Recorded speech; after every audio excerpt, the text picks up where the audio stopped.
All right, good evening, ladies and gentlemen. My apologies on behalf of the board for the delay. We had, just so folks know, in order to convene a meeting, we need 5 people to be in person here attending the meeting. As far as I know, and Mr. Remy is on his way here. Dr. Penna and Mr. Rogers are taking time out of their work schedule to be here virtually. And Mrs. Ricks and Ms. Lazinski are no call, no show. And folks have been calling them and leaving messages and texting them, and they're not answering, even though you just spoke to Jesse a half hour ago, right? I had email correspondence from her at 5:27. 5:27. Did she say anything about not attending? No. All right. So because of that, we don't have a quorum because you need 5 people to physically be here, and then we can vote in the 2 board members that are here virtually. I just want to say that in the 7.5 years that I've been on the board, we've never not had a quorum. This is the first time this has ever happened. And unfortunately, it's due to politics and folks that want to hold the board hostage. That's my opinion, not the board's. I don't know why they're not showing up. But we can't start the meeting, can we? Well, the state monitor and I have discussed this while we were sitting here waiting. Technically, you do need 5 people to start the meeting to have a quorum when the board members are made up of 9 board members total. The board's policy 0155.1 permits virtual attendance and participation by board members who cannot be here. The requirement being that prior to the meeting, the board needs to vote to permit those individuals to participate, to allow those individuals to participate virtually.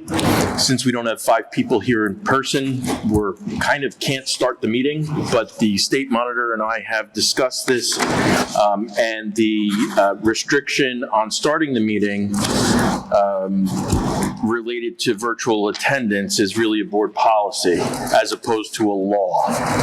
With that being said, a board could suspend its policies, but again, that needs to be done by way of a formal recorded board vote. With all of that being said, and under the circumstances, my suggestion would be that we open the meeting and we go ahead and we take a vote to allow the 2 board members who literally are in a virtual waiting room waiting to be let in, that we take a vote amongst the board members that are present to allow the 2 members who are in line waiting to be let in to start so that we can, the board can conduct its business. I don't want to speak for Mr. Shafter, but it appears that he's in agreement with me. Mr. Shafter, are you in agreement? Well, not in the exact method, but let the board take the vote, and then I'll talk afterwards. Okay. All right. And by the by, it's come to my attention that one of the missing board members has texted various people, various elected officials, asking them to come to this meeting and waste their time as well. So I just want folks to remember, it may be campaign season soon, but this is sure an interesting way to run for office, letting down the kids. So, all right, so I guess we take a vote to, let's do roll call. Yeah, all right, I'm gonna read the public meeting notice. Also, the other reason why we need to continue having a meeting is that we've got bills to pay. And if we don't pay the bills, our kids suffer. So, in accordance with the provisions of the Open Public Meetings Act, NJSA 10:46, PL 1975, C 231 S1, amended in 2006, C 70 S2, the Asbury Park Board of Education has provided adequate notice of this meeting by sending a notice of the time, date, location, and to the extent known, the agenda of this meeting to the Asbury Park Press and the New Coaster on January 8th, 2024 via email. Copies of this notice have also been placed at the Administration Building Bulletin Board, District Schools, Asbury Park Municipal Building, Asbury Park Police Department, and filed with the City Clerk on January 8th, 2024. Our mission statement is Asbury Park School District will provide all students with a comprehensive and progressive education where everyone possesses the skills and character to succeed in a diverse and evolving global society. Roll call, please. Ms. Glassman? Here. Dr. Maksud? Here. Dr. Penna? Here. Mr. Remy? Ms. Ricks? Mr. Rogers?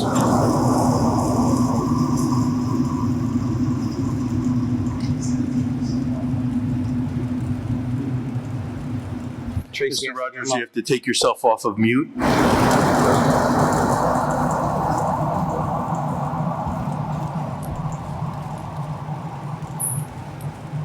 Yeah, I'm sorry. I'm here. Mr. Grillo? Here. Thank you. Okay. So let's do a motion. I'd like to make a motion to allow the participation virtually of Dr. Penna and Mr. Rogers. I'll second. All in favor? Aye. Aye. All opposed? Okay. Any abstentions? No. Okay. All right, done. Okay, I'd like to speak for a minute. In reality, I'm actually allowed to approve the entire agenda, and even if the board's not here. But I'd rather see the meeting take place, and just in case there's any questions down the road, whether this meeting was an official meeting or not, can't say overriding a board, but I'm approving the motion to allow the remote to the other two board members that are here tonight. All right. So that should take care of everything. What's that? That should take care of any possible complaints about this meeting. I appreciate your advice and assistance on this. Okay, flag salute.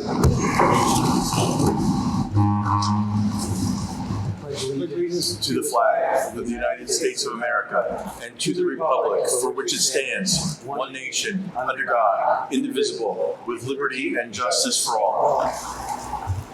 Okay. All right. Do we have any presentations, Mr. Gibino? Not today. Okay. If the record could just reflect that Mr. Remy joined us at 6:38 p.m. All right. Great. Yeah, I apologize. I'm late. I'm battling short traffic and I needed a shower. I don't know if y'all know that I work at a chemical plant and I can't bring those type of things in here. We are grateful that you're here. We're grateful that you're here. There's folks that no call, no show. So, yeah, it's all right. Okay. So let's do the report of the committee chairs. We'll start with the money. Finance, please. I had reported at our special meeting last week that we had discussed the grant, and we were grateful for the grant that we received from the state through the efforts of our senator. And so $1.8 million went into the budget for programming. The one other thing that we have been discussing in the course of this past week that we hadn't reported on last week is here's an update on the College Achieve situation and the verification of the students. Unfortunately, the the administrative law judge ruled a week ago against us and in favor of College Achieve, requiring us to turn over all of the funds that we held that they were due for the 23-24 school year. And notwithstanding this open residency verification issue. In her opinion, she implored the Commissioner of Education to meet with us to discuss this issue so that it can be resolved. But until that happens and the Department of Education issues some different ruling or overrules this judge, we are compelled to fund them. This board will continue to make its decisions on a month-to-month basis, notwithstanding this decision. As of this date, there were 278 student names identified by College Achieve, and we still lack verification documents on 64 of those. And this is for the 23-24 school year, not the forthcoming school year. Even with that, College Achieve had projected 285 students in its filings, for which we have been making payments based on that number of students. That is not a certified number by College Achieve. It is simply a number that they filed. So we are, in truth, missing data on 71 of the students, which is almost a quarter of the students that they claim to have. We have also had our council send a letter to College Achieve's council informing them that the Asbury Park School District will not pay any funds to College Achieve for the 24-25 school year unless each and every one of those students have been verified for Asbury residency. We have already received a letter back from their council claiming that we are not entitled to do this, but we have given very clear instructions that the family should appear at the school that they would otherwise attend in the district to provide their documentation, at which point we would verify them, and then they could go and register at College Achieve. And that is the position that we are standing by at this time. And that's all I have to say so far. All right. Thank you, Ms. Glassman. Not 1 cent we're going to vote for College Achieve. So let's do buildings and grounds. Mr. Remy. Thank you. So I'm gonna do buildings and grounds and athletics together, if that's okay. So I'll start off with athletics.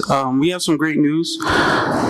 So right now is currently about 150 student athletes who are eligible to play in fall sports. And that includes soccer, which would include a freshman team, a JV team, and the actual varsity team. We have about, it's big. We have about 40 student athletes who are eligible to play for football. We also have a girls volleyball team, which has about 20 student athletes, and basketball as well. It's a pretty good look. I feel as though we're moving in the right direction. Academics come first, and they prove that they want to be student athletes, and it shows a lot. And I'm very proud. I haven't heard these type of numbers in a long time. Last year, this time, we were thinking about not even having a team for certain sports, but right now we have well above the numbers, so that's a good thing. And I'll go on to buildings and grounds. Buildings and grounds, the updates for the Thurgood Marshall. Mr. Sosa met with the fire alarm contractor for options on replacing the system due to the end of life and minimal support for current product. Quotes received will be budgeted for 24-25, the year of 24 and 2025. The water damage, staff scheduled to review items damaged by the flood, estimates being prepared for the build back portion. Industrial hygienist has been selected for the final air testing once bulk back is completed. All risks have been working diligently to ensure the school will be ready by the end of August. We also talked about the soccer field. I know certain residents came here and discussed about, how it was damaging their homes and properties, things like that, with the children playing on the soccer field. We received a quote for the netting, which is $53,000 to install the netting on the house side and $19,000 to replace the fence damage due to vandalism. So that right there, I already know that it would take some time, but we eventually will get to it. Also, this is one of my biggest things that I suggested, and I hope the board would approve this. So basically, Bangs Avenue, Barack Obama, however you want to call it, we've been sitting on this for a while, and we haven't made any improvements or made any moves. So I suggested that we get the community involved, and we could just move things out of the gym and move it to certain classrooms. We get the community involved. I know there's certain individuals who have businesses or who would just like to volunteer and just help because they have so much, heart and passion for this community, and they actually went to these schools. So we can get them to just help and move things, me included, will help and move things out of the gym and move into certain classrooms so we can start doing things with that building, whether it could be yoga, basketball, whatever we can think of, teaching, whatever we can think of for the community to utilize that space and utilize that area of the district. And another thing that we discussed, we have another meeting, former middle school player, NBA Sixth Man of the Year, Minnesota Timberwolves, Nas Reed wants to do something with this community. So he suggested a statue, but I think we should do him a mural on the side of Dr. Martin Luther King Middle School. So I feel as though there would be more eyes that would see it. You don't have to go into the actual building, but you could just drive by. You can see it. You could take pictures. You could see the prospect courts, the Donald Henry courts, while you're looking at the mural, and it's right there next to Sheffield's. It's just so much. It could be like a tourist attraction if we do this the right way.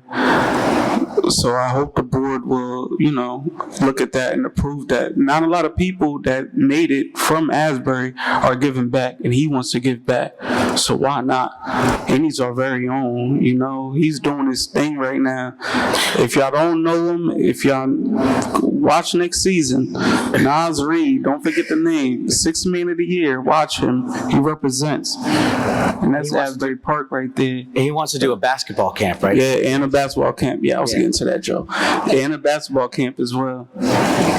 Yes. That's great. Oh, you talking about number 5? That's Anthony Edwards. Okay, where? But yeah, it's a real good look, and it's gonna bring more attraction, more revenue. To get the children involved, everyone who respects the game of basketball and just respects him or just respects Asbury will come by and see this. They want to take pictures.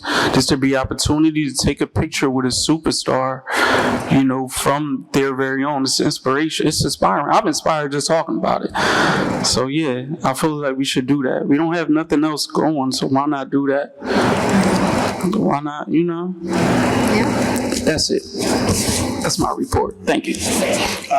One last thing, since we're talking about buildings and grounds and athletics, is there an update on tennis courts? Yes.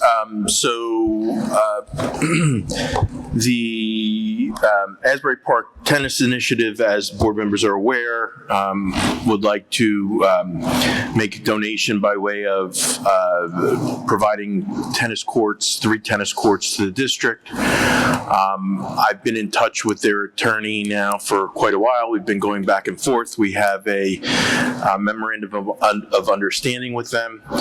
We've drafted a development agreement, and the development agreement was forwarded to Asbury Park Tennis Initiative's attorney, I guess, last week, and we're waiting to hear back from them concerning any issues or questions that they may have with that development agreement, to the extent that hopefully they're satisfied with it, and we can get this kind of wrapped up and moving along.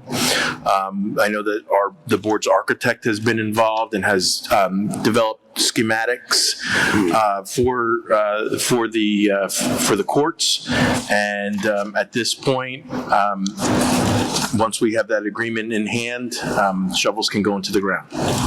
Yes. Excellent. Thanks. Yes, I'm sorry. I do have 2 more things.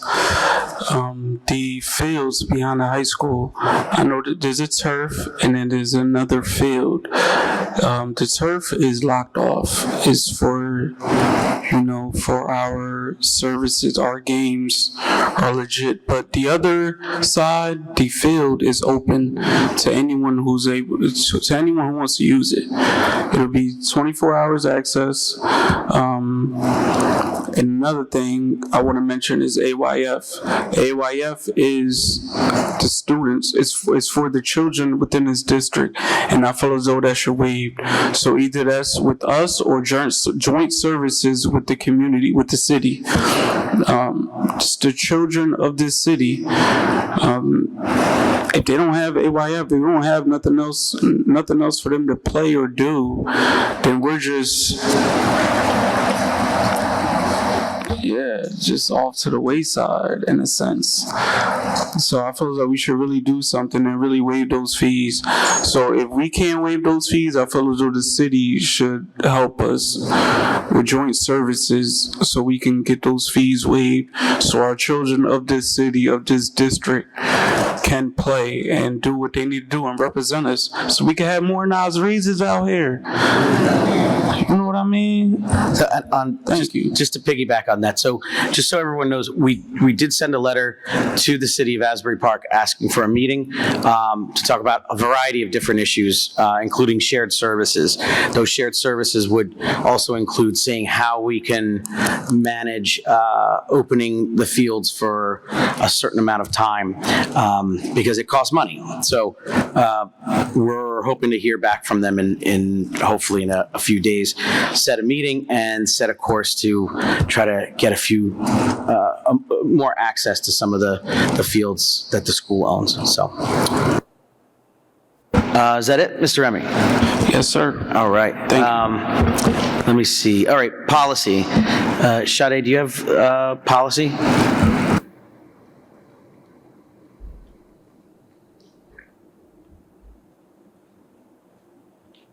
Mr. President. Yes. Yeah, Dr. Penna? I can do policy. Yeah. Okay. All right, sure. It's pretty straightforward. Policy met on July 18th. It's going to be in virtually. Attendance myself, Moxley, and Dr. Rogers as an alternate. It was basically just updates to policies suggested by Sheriff's President. Nothing else to report about that. Most of them were revised. Nothing new with the policies. And of course, we follow that Mr. Sheriff's President. So that's the end of my report. Dr. Penna, where are you calling from? I am calling from the lawn. So it's almost 1 o'clock there, huh? Yes, it is. Okay, thank you for taking time out of your work with the students, taking them there, and showing up. Not a problem at all. I'm going to be here as necessary possibly can. I'm sorry that I'm not there in person, but I have to take the children from my district to another country to experience something. So All right. we were able to have meetings. Yep. And thank you, Mr. President, for calling out the people that are boycotting this meeting. It's completely unacceptable. Thank you, Dr. Penna. Okay, that's it with the reports from the committee chairs. So why don't we have the review of the regular meeting agenda items? But before we do that, why don't we do public participation first? So, in accordance with Board Policy 0167, Asbury Park Board of Education recognizes the value of public comment on educational issues and other matters of importance, and provides members of the public with the opportunity to express themselves on school matters of community interest. The public comment portion of the meeting is not a question and answer session. All public comments shall be directed to the board president or the presiding officer of the meeting. Members of the public who wish to make public statements must be recognized by the presiding officer and provide his or her name, municipality of residence, and group affiliation if applicable. All public comments shall be directed to the presiding officer and are limited to 3 minutes in duration. Members of the public who do not follow the foregoing rules and/or interfere with the orderly operation of the board meeting may be removed from the meeting. Let's make sure that doesn't happen. Okay.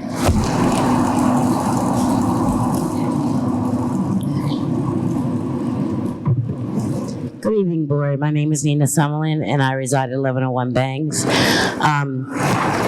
I know we're not supposed to direct it to other board members, but if you can find out what's the fee for AYF in regards to using the facility, because I can possibly help them get some sponsors to help pay for their fees. But, yeah. The other issue is, I like to say for the finance, I appreciate the opportunity to hear that we are not just sitting back and allowing other districts to take advantage of Asbury Park like most people would love to do. But we are actually calling them out on, if these kids are not students from Asbury Park, we shouldn't have to keep providing that funding, because that means we're taking away from our own children. So if they need boycotts, you let me know. One eye and all, I'm going. But at the end of the day, I just like to say, when it comes to, showing our children that we care in regards to what's happening in our own district, this is a perfect example. Ms. Summerlin, can you hold the microphone close I to don't want to. As I said, based on dealing with what we're going on in our district, this is a perfect example of people who always say, I care about the kids, I care about the kids. But then when you come to a board meeting and 90% of your tables are empty. So I would actually start taking this picture and putting it on social media saying, what happened to the rest of our board? If they couldn't they couldn't physically be here in person, at least they're virtual.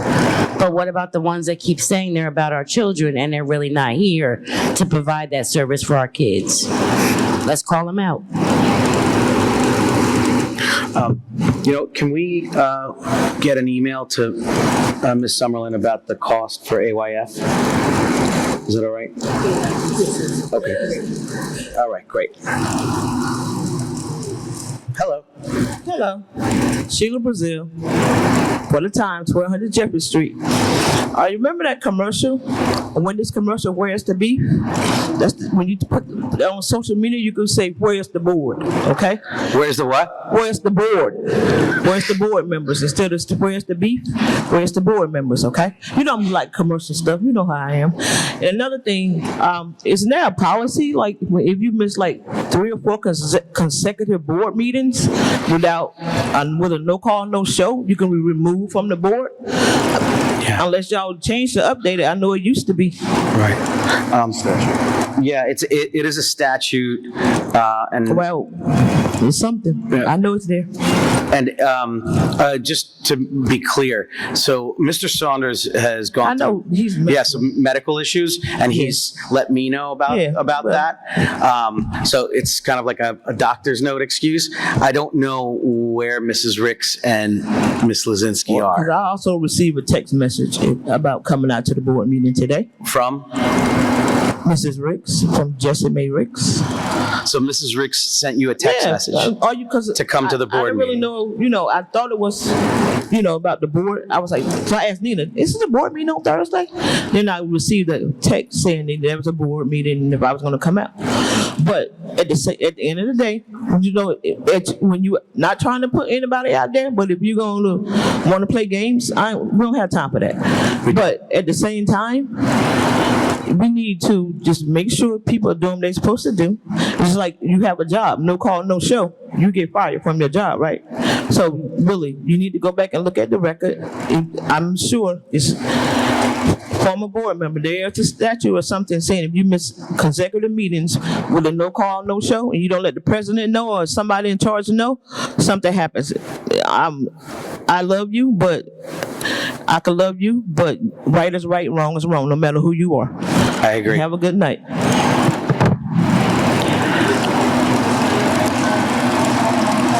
Huh?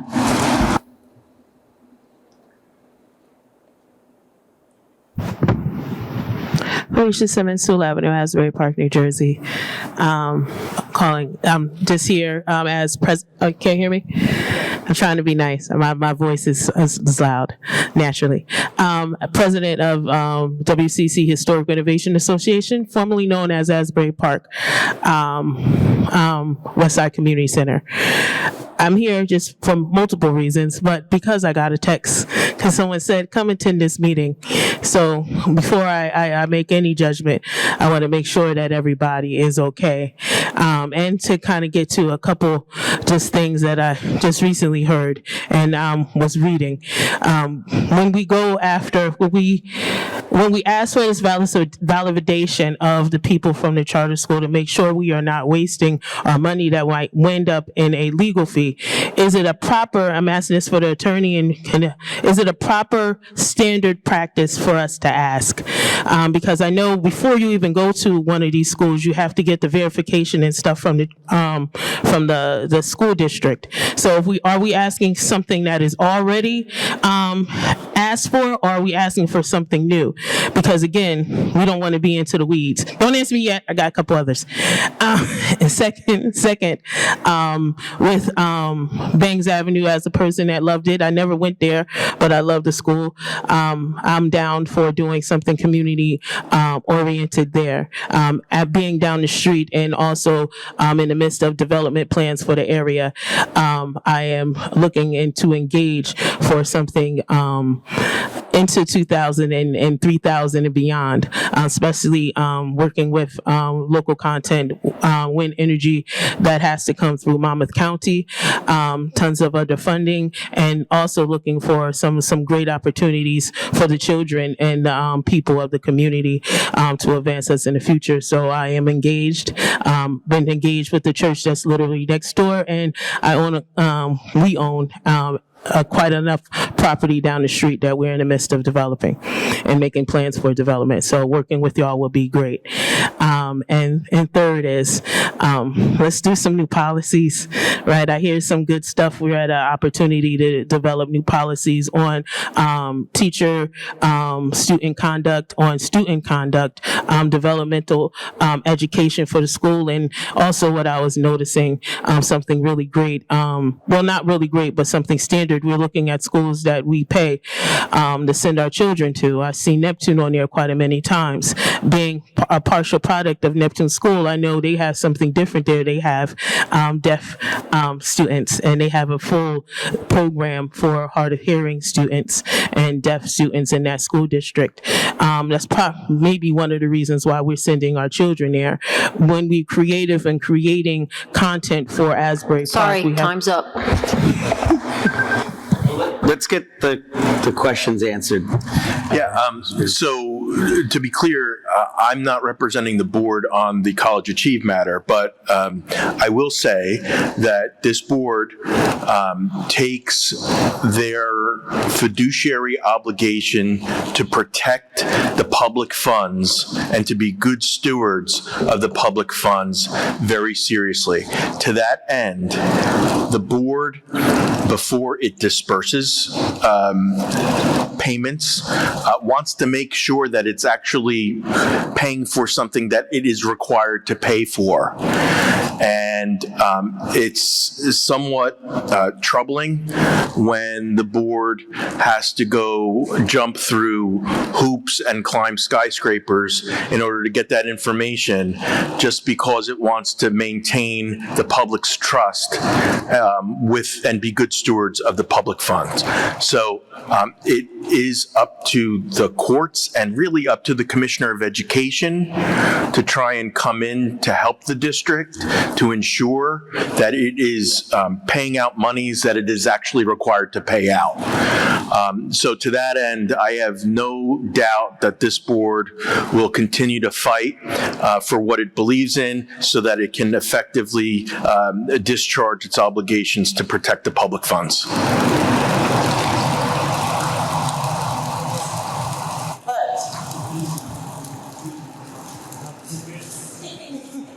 Okay. All right.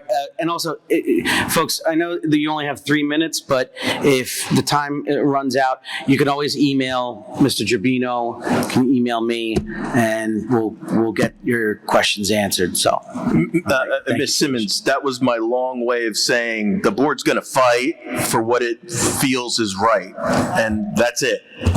Yeah. Joe, I like to say, Ms. Simmons has been in the community for years, and if she has anything questions, she knows that we're going to want to work with her, find any help for any children that need the help in our district, and we will fight for every kid that's supposed to be followed. So, and if she has issues with any children with us, please bring to Mrs. Gerbino or any of the board members. We are here to make sure that they are served properly. All right. Thank you, Mr. Rogers. Anyone else? Public participation? Yes. I have one through an email that we received. Sure. This is from Katie Healy, and she is an AP resident, educator, and parent of a Bradley Elementary student who wishes to speak on 2 issues. Budget cuts and school reconfiguration. I am not only concerned that families were only notified of the school reconfiguration on the last day of school, but also what this means for our school educators and most importantly, our kids. Many students and teachers knew about the reconfiguration weeks to months before that letter went home. Why weren't families notified immediately as well? But now that the reconfiguration is out in the open, as an educator who has taught in various cities, I have watched school reconfigurations happen as a way to make up for budget shortfalls. For example, you can eliminate teaching positions and increase class sizes through the reconfiguration in order to make up for the staffing cuts. This might work on a budget spreadsheet, but who are the people actually losing out? Teachers, staff, and students. What does this mean for class sizes and student-to-teacher ratios with these new configurations? What does this mean for academics, support services, and specials? I am also concerned about these reconfigurations happening every few years and what this lack of consistency means for our kids, teachers, and staff. Opening playgrounds and the Pine Street soccer field. Many residents and parents have asked repeatedly over the years to open the locked playgrounds and the soccer field on Pine Street. Residents have been given many excuses: safety, liability, no response, new residents not liking the sound of children playing, and now the latest money. Many of the board members stated before the election that opening these facilities was a priority for them, and still none of these facilities are open. I am again requesting that school playgrounds and the Pine Street soccer field be kept unlocked and accessible dawn till dusk, as it is the practice by towns and cities everywhere. This is also the practice at some other school district facilities. By opening the playgrounds and soccer field, we would increase the use of these locked facilities and offer our children places in the city that are accessible, safe, and familiar to be active in. As a local lawyer and parent pointed out to me, the City of Asbury Park Master Plan is also relying upon these locked playgrounds in its open space, lakes, parks, and recreation chapter. See Section 5.9.22D, which states the Southwest neighborhood is served by active recreation at the Barack Obama Elementary School and Martin Luther King Jr. Middle School. In some cases, the playgrounds are nearly brand-new facilities and they are permanently locked. Since money is current focus, this is a simple and affordable yes. The facilities are there, the liability insurance is there. You have community members who have volunteered to open and close these playgrounds. Please open the playgrounds and soccer field. Our children need accessible, safe, and familiar places to play and be active. Board members giving individuals a different story every few months is not what we need in action. Thank you for your time. Catherine Healy, 8th Avenue, Asbury Park, New Jersey. All right, I'm going to close. Well, is there anyone else?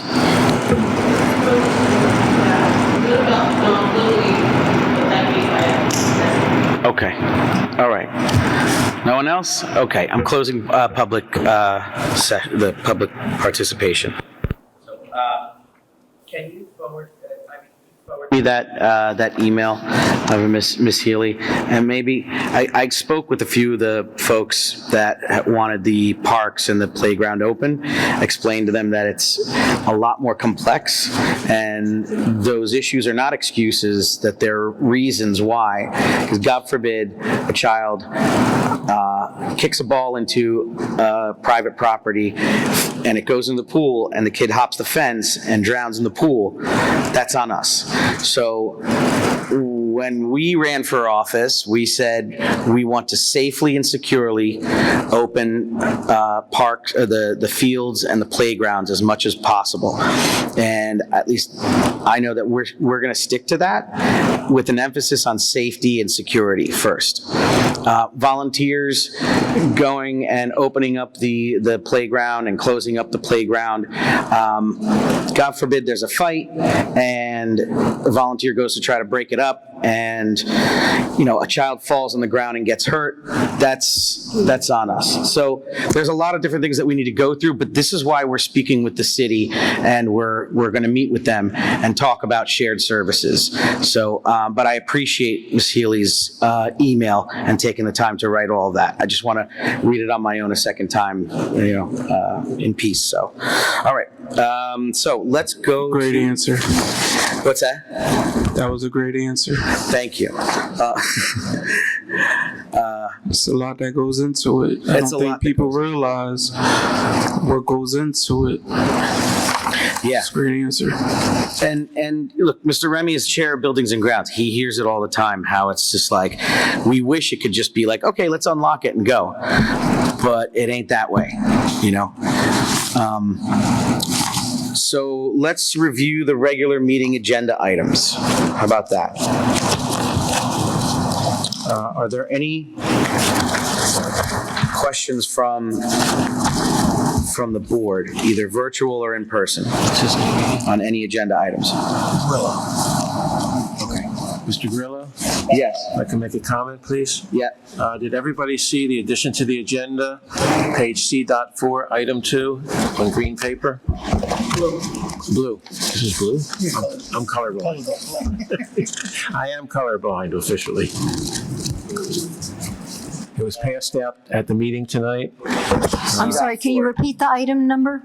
It's on a separate piece of paper. Addition to the agenda, page C.4, item 2. Item 2? I see C4, item 1. It was passed out tonight. It should be in your packets. Okay, here we go. All right. It's the emergency resolution for Thurgood Marshall School. Okay, I'm going to read this out. Is that all right? Yes. Okay. So whereas sometime over the weekend of June 22nd, 2024, a pipe supplying water to a toilet located on the third floor of Thurgood Marshall Elementary School disconnected from the toilet. And whereas by the time the leak was discovered on Monday, June 24th, 2024, the water had caused extensive damage to the first, second, and third floors of the building. And whereas All Risk, at an estimated cost of $300,000, was hired to contain the damage and begin repairs to allow for the opening of school in September. All Risk is the name of the company, I'm assuming. Whereas a claim was submitted to reimburse the school districts for said costs, less a $5,000 deductible, and whereas the immediate purchase of these goods and services is deemed to be an emergency pursuant to NJSA 18A:18A-7, as these goods and services affect the health and safety and welfare of the occupants of the school property. Now therefore be it resolved that the Board of Education approves the contracting of All Risk and any other contractors as required to remediate the damages and allow school to open on time and in September of 2024. Okay. So we have to vote on that resolution as well. Okay.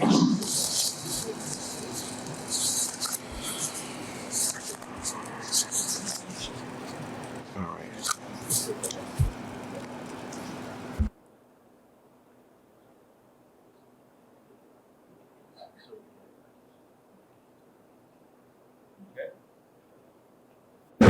All right.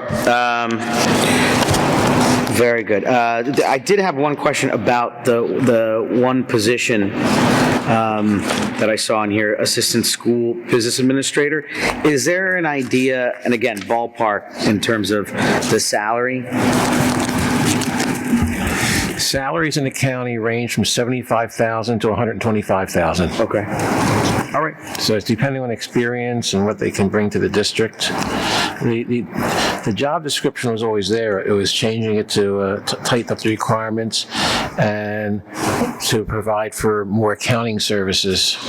Okay. All right. Thank you. Any other questions or comments or anything? Okay. All right. Let's consent agenda. Let's do a consent agenda. Let's do a consent agenda on the A pages. B1 through B7. Go ahead, Ivy. B1 to B7? Yes. Yeah. I need a second. Make a motion for consent agenda B1 to B7. I have one motion, I need a second. Thank you. Okay, roll call. Ms. Glassman? Mr. Green. There you go.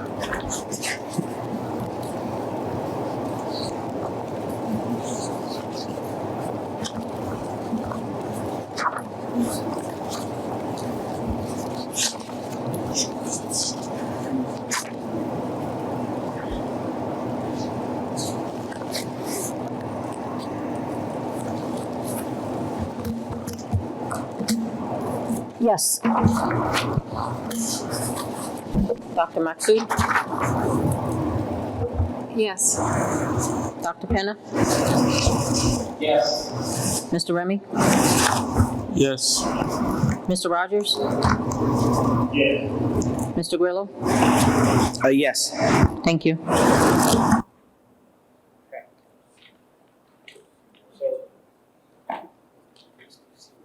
You need a motion to approve minutes? What's that? You didn't make a motion to approve the minutes? Oh, that's right. That's what I was forgetting. Okay. Yeah, let's make a motion to approve the minutes of the previous. Please move the minute. Second.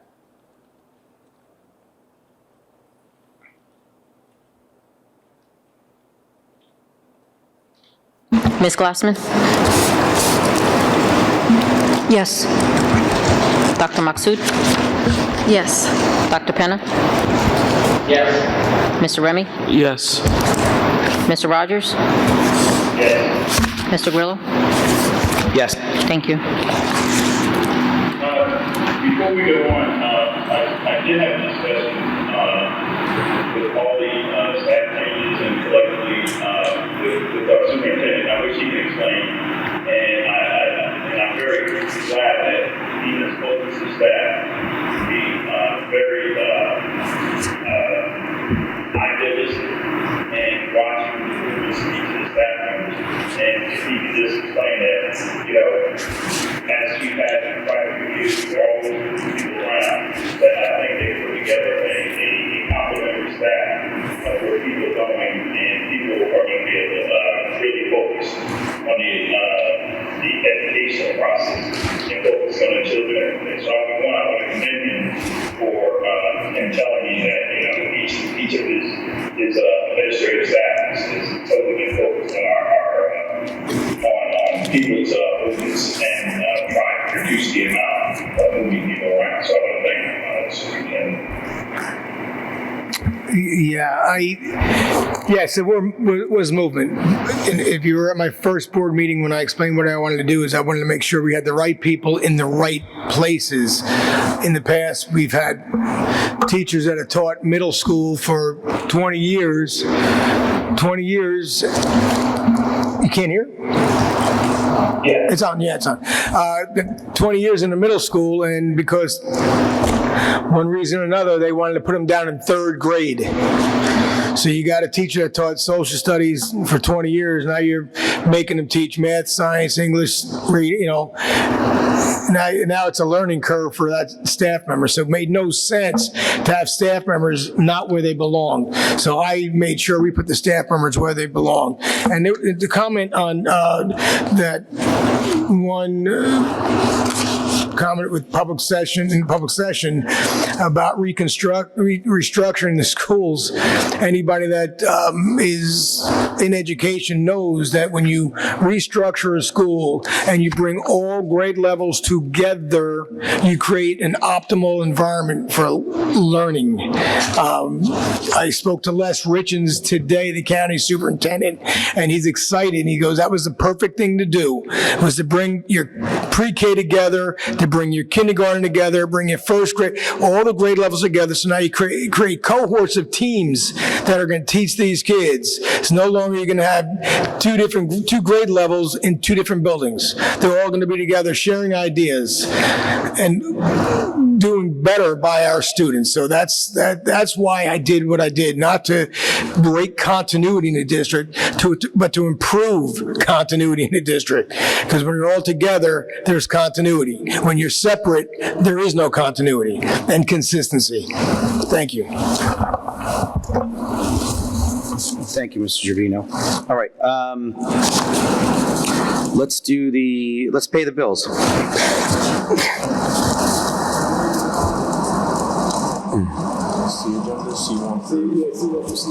So I'd like to make a motion to C1 to C4. to vote on C1 through C4, including the addendum. Both addendas? Yeah. Can I get a second? Thank you. Ms. Glassman? No, as to the two items that are listed for college achievement, I think that there are only two. There's a tuition amount of $277,996 and another bill of $2,384. So no as to both of them, and if there are any other college achieve bills that I missed, then no as to those. Thank you. Dr. Maksud? No to college achieve funds, none of them. Yes to everything else? Yes.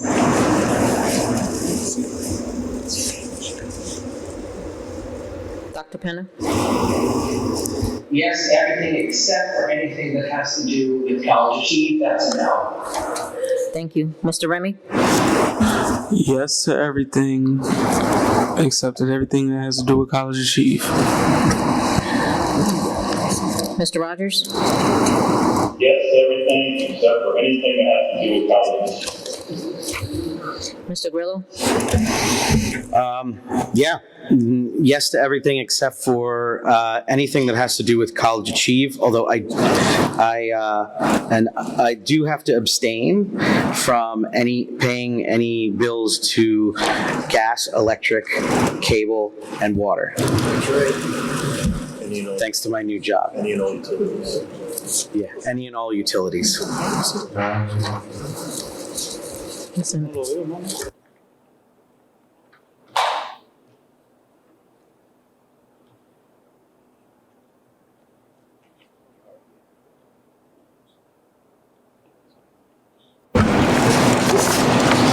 Ivy, does Oh, yes, I'm sorry. I was just writing that Yeah. you were abstaining from utilities. Yeah. But everything passes. Thank you. Okay. Except for College Achieve. Except for okay. the College Achieve. 'Cause I count. And as far as the tuition, does it say College Achieve tuition or does it just say charter school? There is a specific, it says College Achieve. There are 2 entries for College Achieve, I think, and one specifically says tuition. On the pupil placement? I'm sorry? There's one that says pupil placement charter school. Is that the one you're saying no No, to? I'm talking about the one On the that's, bills and claims list? yep, that Okay. specifically says tuition. Okay. For 277,000 and change. Okay, thank you. Okay. All right. All right. So we paid the bills. Superintendent's report. Thank you. I mentioned some things before, but just a quick rundown of what's been going on in the district. Just want to let everybody know that central office has been officially moved. It's out of 910th, 4th Ave. I don't even remember what street it's on. We saved over $300,000 this year with that move, and we're on the 3rd floor. And board members have come and looked at it. It's a fantastic place to be. We're all on one floor. We're all together. No more separation. I want to thank Dr. Morano, our special education consultant, helping us to receive $670,000 IDEA funds this year, which has been used already. It's already been allocated. We're looking for another maybe over $1 million in X-aid, but we don't know exactly what that's going to be yet. I am still in constant communication with all of the district building level administrators and supervisors. We had our meeting yesterday. It's been more than collaborative. Everybody's willing to work together. Dr. Richens actually commented on how he's never seen the district in the last couple of years be so communicative, willing to work together, willing to put themselves out there, and not worried about saying something wrong. So he actually made that comment today in a meeting I had with him, Dr. Blesnick, for the CUSAC review, and Mr. Ruiz was there, and several other people were there as well to hear that. You were there too, right, Abby? Thurgood Marshall, right now, we have about, I think, 25 to 30 workers in there getting all the sheetrock back up, spackled and painted. So we will probably be in there earlier than the end of August, hopefully. So that, and I just got that today in a meeting. What's that? We are also looking to move forward with the possible sale of the maintenance building. The state monitor took a walk through it, and we are going to vet some appraisers to come out, give us appraisal on that property, so we can start moving over to Barack Obama building. I want to thank Ms. Phil Hauer, Mr. Lorbe, and Ms. Crawford, who's our bilingual community parent involvement specialist, because they are scheduling registrations for pre-K through 12. They will be held at each of the elementary schools. We're going to open up they're going to use a playground so kids can play, but also have parents come in and register their child. So that's going to be at all 3 of the elementary buildings. our pre-K registration numbers have increased from 90 students to 160 students for the 24-25 school year, which is fantastic. And again, today we met with Dr. Richards and Dr. Blesnick from the county office to complete our 6-month review of the QSAC report, which we did very well in. And again, I want to reiterate what Dr. Richards said about how things are here and how everybody's willing to work together. I had a principals meeting yesterday, and I can just sit back and not say anything because they're actually running the show and not afraid to share information, not afraid to ask questions. I truly believe we have a great administrative and supervisory team this year, and we have great things that are going to happen in the district. And it's all going to be worth the fight that we go through every day for this. Thank you. All right. Thank you, Mr. Gerbino. Great to hear about the increase in enrollment in pre-K. So, actually, one more thing. I apologize. Yeah. Mr. Remmer, you're talking about Barack Obama. I met with Chris Hill, who runs the PAL around the country, Lieutenant Petway from the Asbury Park Police Department, Joe Iasola, the superintendent in Howell. They run a PAL program in Howell out of an empty school building. And they would like to come into Asbury Park, and what they will do will run all our after-school programs for us, and they'll work with the Boys and Girls Club, and they're looking for a building, and they want to put a community center in, they want to put the V&A in, and we have a building that's available. It's something we're going to discuss moving forward. If it's something that we can do, we have a great community place for Asbury Park. So I want to let you know that. Thank you for that. And that'll be a revenue generator. Absolutely. All right. That's what we need. All right. State Monitor's report. No report. Thank you. All right. We accepted. Hold on, Joe. Yeah. I feel like I gotta reiterate this. We're like the cleanup. We're not throwing anything out. All we're doing is just moving things out of the gym and moving it to a classroom. So, if you guys know anyone, got some extra hands, that's all we need. We're not throwing anything out. We're just gonna. That's it, huh? Do I have a date? No, not yet. I just needed to prove first. That's what I'm trying to. Yeah, once I get a date, best believe I'll reach out to you. But that's all we need. We're not throwing anything out. We're just moving things from one spot to another. We could do a whole little, just sit. We're not throwing anything out. We just need hands. We're gonna do like with the sandbags. Yeah, that's it. We just need hands. So if anyone knows anyone in the community with a moving company or whatever, just guys, a crew, reach out. That's it. Thank you. Okay. Motion to go into executive session. Do we have anything after the executive session? Mr. Vice President. Yeah. Can I just say something real quick? Of course. Before you go into executive session. I just wanted to thank Mr. Gerbino for doing a fantastic job in coming in and taking over his position as acting superintendent. I also would like to thank the rest of the administration, of course, Mr. Gerbino, for doing a wonderful job. It's a joy to work with all of you. And of course, my fellow board members for doing the amazing work that you all do.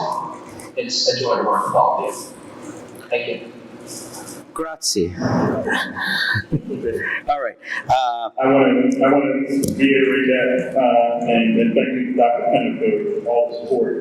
And I really want to say Ms. Remy's force behind getting the end of school available has been unbelievable. And I see his passion.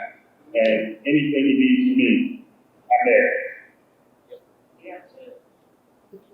All right. Thank you. That's community.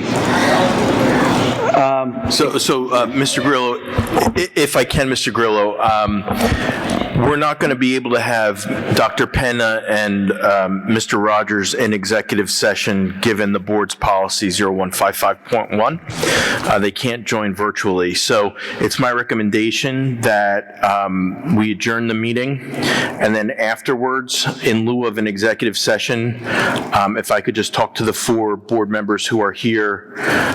It's a non-quorum setting. We could just have a quick conversation.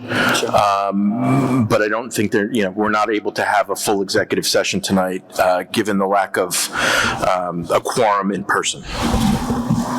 May I just ask one question? Do we need to pass on any of these items from B10 through any of these policies, regulations that are attached to? We didn't take any action on them. We only went through B7.